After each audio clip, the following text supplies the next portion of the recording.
And welcome back, everybody, to another exciting edition of the TV Show Podcast. I'm Jay Black, joined as always by the very librarian-esque Rhea Hughes with her dark black glasses, and the very bookish Angelo Cataldi. Loves Very books. bookish. We all, I would say, for a TV podcast, we all love books a lot. We do. Yes, could we probably do. an offshoot called the Literary Podcast, but nobody would listen to that. No. Well, you know what? Speaking of literary, Angelo Cataldi, the big movie of the summer, possibly of the year, is an adaptation of a classic called The Odyssey by Christopher Nolan. Now, I'm seeing it tomorrow in New York with my son in the 70 millimeter IMAX theater up there. But here's the thing. Made $264 million worldwide. 52 million of that was from IMAX. Now, this is the first movie shot entirely in IMAX. I have talked, Angela, at length about my love of movies and my hope that they don't go away. Is IMAX the magic solution here? Because it seems like people will go out to see IMAX in a way that maybe people in the 50s would go out to see CinemaScope. Is this the CinemaScope of the 2020s? Is this the solution to fixing movies? And this, what I'm about to say, I think will especially interest Rhea. I am attempting to change my image. I have an image of being extremely negative. Mm-hmm. If I respond as the first person to the Odyssey, I will be setting this podcast off in a negative direction. So for the first time, it's almost 4 years we've been doing this, I defer to a smarter person. Miss Rhea Hughes. Rhea, are you dying to see the Odyssey? No, not at all. So there is zero chance I will ever see it. I am not. I'm not one of these people who goes back in time. You know, the Greek mythology has never intrigued me. Right. Okay. Just then I'm going to really pull an audible here. Yeah. Jay, the only one who's ever going to watch the Odyssey from this podcast is you. Because I wouldn't watch it at gunpoint. And I asked Gail, my wife, and she said, I have no interest, just like Rhea said. Yeah. So, Jay, I'm the host for this segment. Sure. And I'm going to go to you because you've already booked going to see it. How excited are you to see this incredible movie phenomenon? On a scale of 1 to 10, 37. And listen, it is got universal acclaim. We're talking 97% on Rotten Tomatoes. True. An A cinema score, meaning every person who sees it says they're going to recommend it to somebody. It is shot on film to the point where there's only one lab left in America that can actually make this movie. It's going to be shot through, I'm seeing it at the 70 millimeter theater in Times Square in New York, the biggest screen in America currently. I'm going to be overwhelmed by something that doesn't happen anymore. A filmed epic, Angelo Cataldi, something from your youth when you went to go see Ben-Hur and the Ten Commandments. Overwhelmed by epic in front of me. I cannot wait for this. I got to be honest, Homer lost me with that whole Trojan horse thing. I'm claustrophobic. And I don't, but I want to just ask you, are you watching it because it's Christopher Nolan? Are you watching it because it's a spectacle? Or are you watching it because it's IMAX? So yes, would be my answer to all of it. But which first? Christopher Nolan. Christopher Nolan. Yeah. I loved Oppenheimer. I was transfixed by sitting in that theater and a bunch of men in 1940s outfits talking about science in a classroom, and I was riveted by it.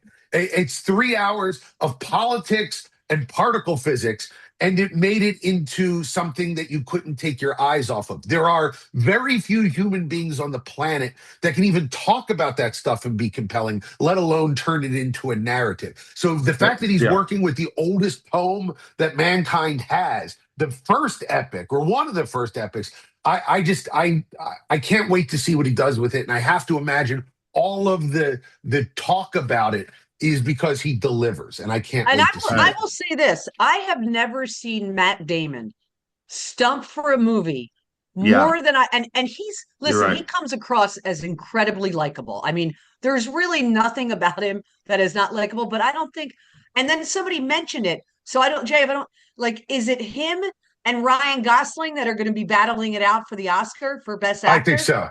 Wait, so the fact that Project Hail Mary is a light comedy. I mean, it's a comedy drama, but it's light. Yeah. It's airy.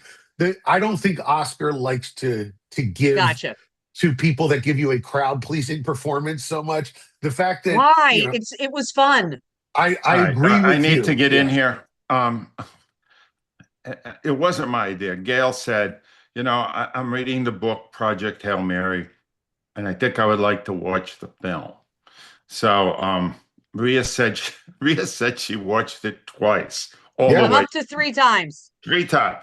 It's like 3 hours or 2.5, Yes. whatever it is. And I went, Rhea's never wrong. Let's watch this thing.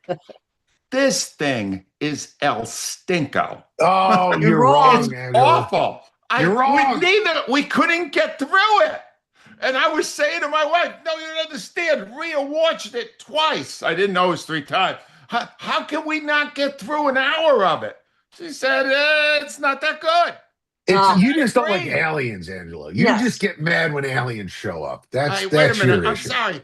I just realized I sent this show down too negative an area. I just have one other thing I want to throw out with this IMAX stuff. I'm old enough, and Rhea may be older. Rhea, do you remember Cinerama? No. It was the same idea as IMAX in that the bigger the screen, the better the show. So Okay. they had a screen that went all the way around to the side of the buildings. It had to be filmed similarly to IMAX in that you had to segment it. You couldn't do the whole thing in one shot. And it was a disaster. It didn't work, right? I guess what I'm asking is, why is IMAX working now when a similar approach 50 years ago didn't work? Jay, any idea? I think it's because the digital element of it makes it a little bit more accessible. And what I mean is the 70 millimeter IMAX on film. There's only 40 theaters in the world that can show that. There's 25 of them in America, 15 around the world. But the IMAX experience, the digital IMAX experience, you can get, Rhea, you went to Cherry Hill and saw it there. And it's not as overwhelming, but it's still more overwhelming than a movie theater. So I think the fact that there can be a couple of hundred IMAX theaters, even if there's only 25 true IMAX theaters, allows the experience to be had in other places. I'm willing to travel to New York to see it on 70 millimeter, but I would be probably not just as happy, but almost as happy going to Cherry Hill to watch it on a slightly smaller digital IMAX. So I think that's why you can get it more places. All right, Jay, I'm deferring back to you. That's all I wanted to host because Rhea and I, no matter what you say or do, are never watching the Odyssey. No. Well, listen, I will watch it 3 times for all of us. I cannot wait. It's going to be a lot of fun. All right. So let's go to something that you had mentioned last week, Angelo, which is in your Power Ballad review, you talked about Paul Rudd doing his usual likable thing, and about how weirdly identical the careers of Rudd and Jason Bateman are. Same lane, same sort of idea of like dry everyman charm. With just a couple of exceptions there, with like Bateman doing Ozark or Rudd doing Ant-Man. Even then, Ant-Man keeping with what Rudd does. So the question is, who's had the better career, Angelo Cataldi? And who are some of the other stars that fall into that same character every role type category? Yeah, this to me is fascinating because they are having the same career. Yes. One is Paul Rudd is 55. Jason Bateman's 56. Paul Rudd comes from New York. Jason Bateman comes from New York. Paul Rudd comes from North Jersey, practically the same place. Yeah.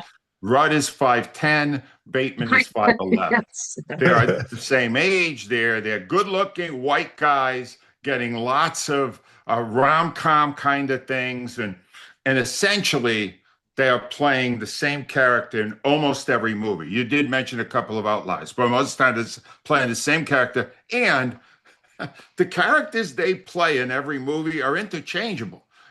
Jason Bateman could very easily play Ant-Man. Yeah. And Paul Rudd could have done Arrested Development, right? They actually did one movie together.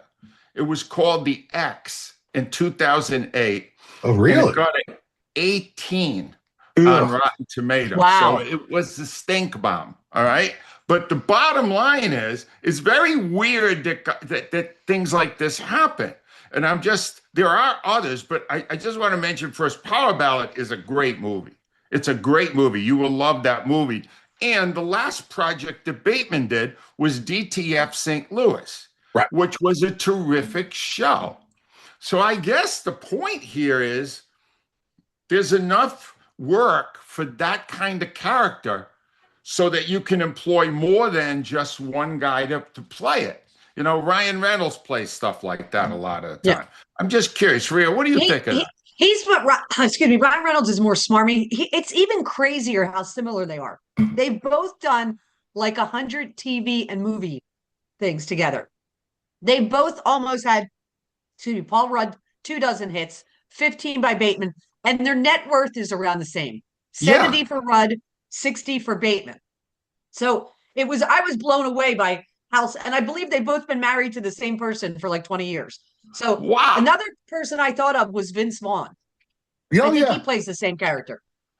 Yeah. Rhea, let me ask you a question. You get asked out on a date by both Paul Rudd and Jason Bateman. Who do you choose to go on the date with? Paul Rudd. Okay, so you're more Rudd than Bateman. I'm being honest. I think I'm going Bateman. I don't think he's your type. I have loved Paul Rudd since Clueless. I just have. He was great in that. And I just, he seems, whenever he appears on the shows, the night shows, and I see clips of him, he just seems fun. Angelo, when you were going through that list, I was expecting you to say, and Rudd had a secretary named Bateman, and Bateman had a secretary named Rudd. Yeah. It's like that Lincoln Kennedy list.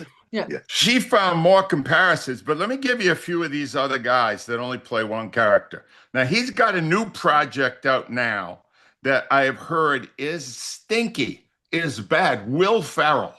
Yes, with the hawk. He's the pompous, clueless jerk over and over and over again, to the point now where he really can't sell a movie anymore. No. Vaughn, the thing with Vaughn is he can go outside. He can do other stuff. And, brawl and sell. I knew you were going to mention it. One of the greatest things I've ever seen. But I don't think Vaughn can. Let me say, Vaughn can. I don't think Ferrell can.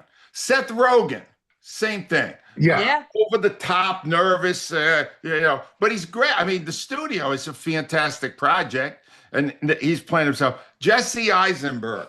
Could you ever see Jesse Eisenberg in a Charles Bronson or John Wayne type role? No. Although I would say I couldn't see Bob Odenkirk do it either, but he played a great action guy in Nobody. Yep. So, I mean, it's possible. Yeah. I just think it's fascinating to me. And they're both attempting now to move outside of this. What's his name? Bateman this year did Black Rabbit, which is another really good project. Serious. He plays a villain in it. And Paul Rudd has something coming out called Rain, Rain, Reigen, which is also supposed to be a drama. My son saw that at the Tribeca Film Festival this year and said it was very good, and that he sat behind Paul Rudd in the theater. No way. Wow! Yeah, how about that? No, not that he could recruit him for his dad's podcast or anything. No, or to star in his dad's latest Lifetime movie. Paul Rudd would probably not want to play this handyman from hell or whatever. All right, so this is another thing that Angelo sent me during the World Cup. He said that he saw an ExpressVPN board on the field of the World Cup final.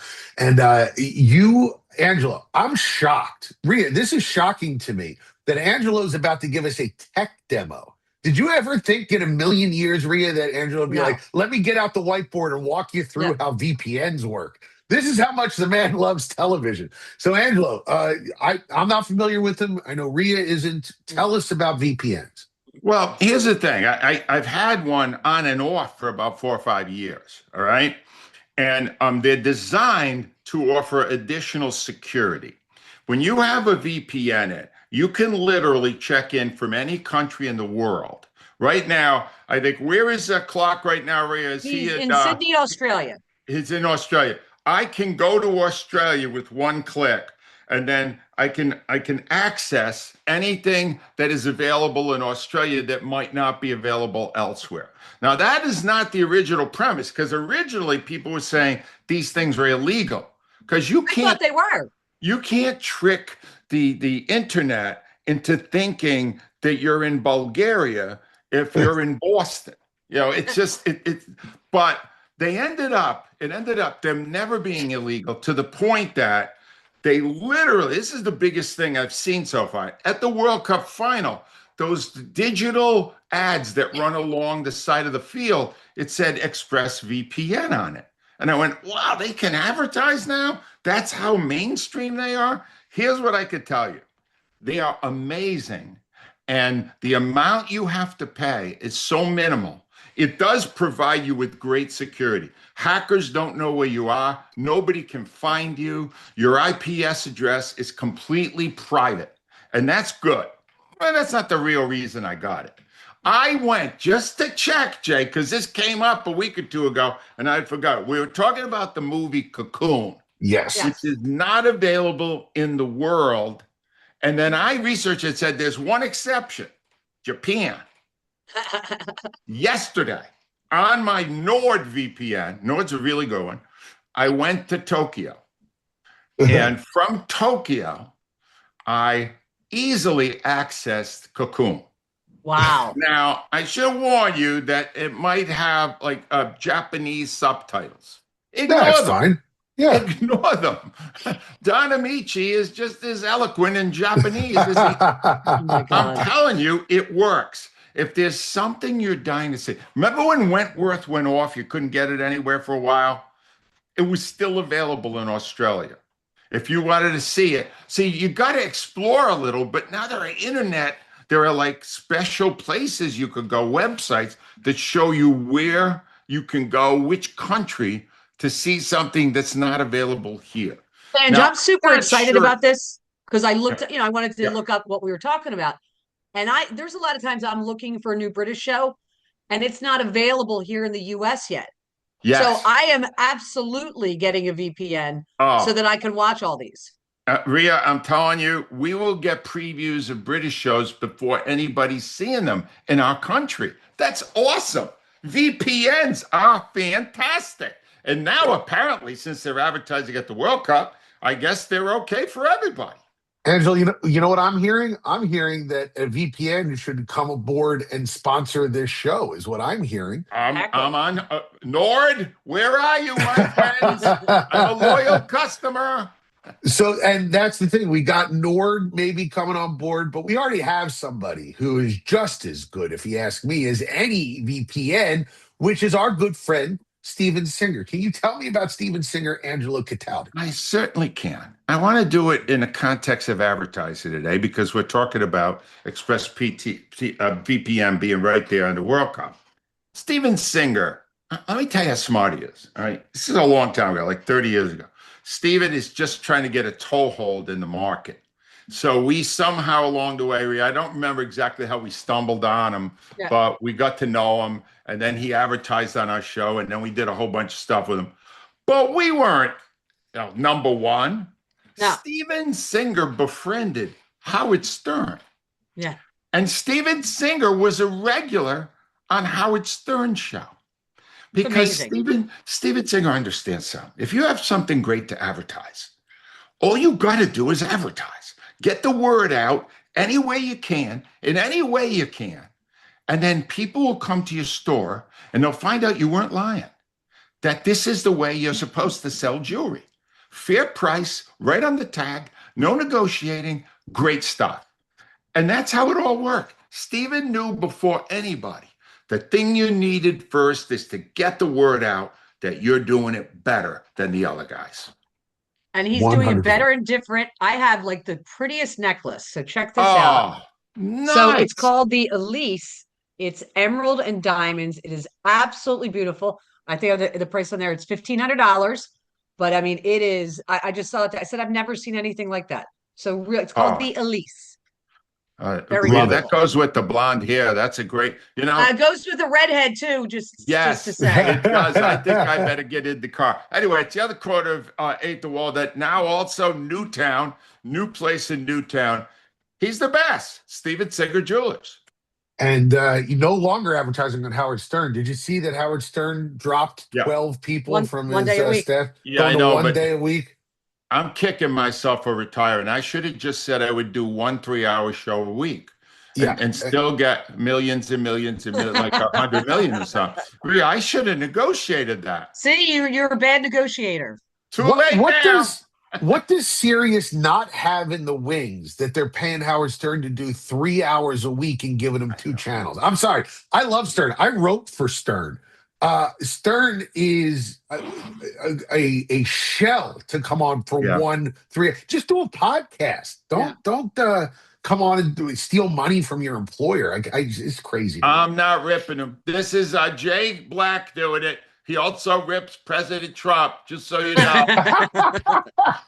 I love Howard. I don't love Trump. I just wish that Howard would, go in or go out. Don't go half in. Rhea, what do you got for us this week? So I didn't think that I was going to like the show. It's one of their biggest hits on Prime. And I kept going, this is another stupid spy movie. But instead of guys in the lead, they put 2 women in the lead. Hannah Waddingham, who we all know from Ted Lasso. She's the owner of the soccer team. And Octavia Spencer, who is just great in everything she stars in. She won an Oscar for, I believe, The Help. So what it is Hannah Waddington's a character and Octavia, they're best friends. But Debbie believes that Debbie's her name in it, that her friend Judy is a forensic accountant when she is, in fact, a global worldwide trotting assassin. Oh. She finds out that she's an assassin because Debbie's husband is doing some shady political stuff and they go on the run. It's an absolute riot. These 2 are so good in the lead as, the friend and the hapless friend who didn't know. And it's 8 episodes. I am on episode 4. And I mean, this is not going to win an Oscar. It is a fun summer series. And it's based mostly in London. And, Hannah, I'm not sure if Hannah is English or Australian, but she's terrific. And so is Octavia. Bill Nighy is in it. Okay, he's great. Yep. So it's a fun watch, 8 episodes. You will enjoy it. What's the name and place again, Rhea? Oh, sorry. It's called Ride or Die. And even if you don't... Prime. And even if you don't like it, you can just look at Hannah Waddington, which is not... She is I like her. Stunning. Yeah. Stunning. He's awesome. Just, you want to get a step ladder and say, "Hey, meet me in the back there." Because when she's well, like, then you'll enjoy this because she's in some pretty sexy outfits in this. I'm leaving the podcast now to go watch. Let's go, everybody. Yeah, wow. Angelo, you have another hot girl TV show, right? Yes, I do. I just want to mention once again, Rhea hit a home run for me. I learned a lot about what to watch by listening to Rhea use on this podcast. I hope other people are. Yeah. I Will Find You on Netflix. Yeah. Fun. A couple episodes in, it is terrific. Man, such good stuff. I don't know how you find all this, Rhea. I guess because the British people make more good stuff than the rest of people. Yes, they do. Yeah. All right. Anyway, if you didn't know, I'm pretty sure this predates when we started the podcast, but I was a massive fan of Queen's Gambit because of a young actress that no one knew anything about at the time named Anya Taylor-Joy. Wide eyes, tall, lanky, beautiful. She's got a new project out now that is the best thing she's done since Queen's Gambit, and she's done some good stuff. I have watched a lot of her. By the way, she's British. Of course. Is she a redhead? Well, half the time. Half Yes. redhead, half blonde. All right. Yes. She played, and then Lucky, she's both. So you get your pick. But here's the thing. She was in, just so you know her project, she was in last night in Soho, which I thought was really interesting, crazy but nutty. The Yeah. menu where they were there was this guy putting on a big dinner and then he became a killer. It was great. That I was love great. You the remember menu. that I one? love it. It is Right? a underrated gem of a movie. I love that The movie. Gorge, that was also really good. Yes. I mean, the first half of it was great before it got ridiculous. And now Lucky. In this one, she's a con artist. And it's a very familiar trope. She's setting up for her last big job, but it's got to be a big one. And playing an incredibly shady character is Annette Bening. Wow. Imagine that. So this is high, this is definitely big budget kind of a thing. And all I know, they're only, it's Apple. They only give you the first two. The first two are fantastic. Okay. The first two, wow. I mean, I can't wait for the next one to come out.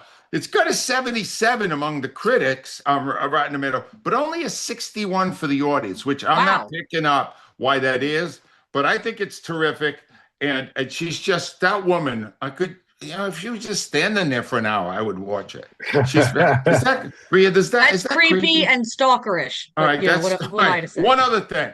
If you're looking for something really light without much, we watched it because my wife kind of liked it. 5-Star Weekend, right? Oh no. It's with oh come on, I can't remember her now, but anyway, I'll think of it in a second. The woman with the big what's in your wallet? Jennifer Garner, Chloe Jennifer Sylvester. Thank you, Jennifer. He started reeling off all the ad spokespeople. I guess Jennifer Garner's in it. It's chick flicky, but it's not terrible if you're looking for something else. But the one you want to see is Lucky on Apple right now. It's really good. I always get excited when Annette Bening is in a project too, because it means anytime she's filming, it's time spent away from that mummy of a husband of hers, Warren Beatty. Wow. What did Warren Beatty What did he do? He did. Warren Beatty. He was the best looking guy in Hollywood, and now he looks like a monster movie. Have you seen him? It's He's yeah. older. What has he had work done? Oh yeah. Oh, they've sandblasted that face. Rhea, who's hotter? Warren Beatty at 90 or me at 45? Don't put her into a situation really nerdy like at this. 45, and you got cooler as you got older. Yeah, I did. And now I'm not cool, but closer. Yeah, Angelo. Oh dear God, you're right. I'm looking at Angelo. Yeah, you got him beat. I do? Oh, right now. I'm going to go for an 85-year-old next week. Oh my God. All right. You want me to go through what we got here, Yeah. Jay? Check out, please. Go with Jay to New York and see the Odyssey. It's in theaters, and especially right now, it's massive in IMAX. People are all fighting to get there. Power Ballad is in theaters, and you can rent it on Amazon or Apple. If you want to see the awful movie that Bateman and Rudd made together, it's called The X, and it's on Amazon. If you want to see the latest project by Bateman, that's DTF St. Louis on HBO Max, or Black Rabbit on Netflix if you want to see him play a dramatic role. And there's tons of other great ones out there. Also, you can see Lucky on Apple Plus, Live or Die on Prime. No, Ride or Die. It's Ride or Die. Ride or Die on Prime. 8 episodes. Thank you, Rhea. I'm sorry. My senility is really slipping through right now. I Will Find You is on Netflix. If you want to see Queen's Gambit, that's also on Netflix. And 5-Star Weekend is on Peacock. That man right there is Angelo Cataldi. You can check out his book Loud, which is available on angelocataldi.com, audible.com, or amazon.com. Rhea Hughes can be heard worldwide on the Odyssey app every morning on the 94 WIP morning show. You can also check her out on her Instagram, which is Rhea Hughes. Gave you guys I gave our show a shout out on my Instagram this morning. Angelo, I videotaped it, or I taped it standing in front of the Hall of Fame wall with you, Joe Wechter, Glenn Macnow, and Tom Brookshire. So I gave the show a plug. I'm not someday, Rhea, you're up there too. I doubt it. I mean, I called in for 10 years. They can't just put a little face, Rhea, just a little face of Jay Black. No, okay. Always worth checking out her Instagram. Do you like political ranting? Well, you'll love my Instagram, YouTube, or Facebook. I am Hello Jay Black, all one word on all of those. Come check me out. Also, make sure you check out Steven Singer at IHateStevenSinger.com. And come back next week when we're going to have even more great TV talk, everybody. Thank you for listening.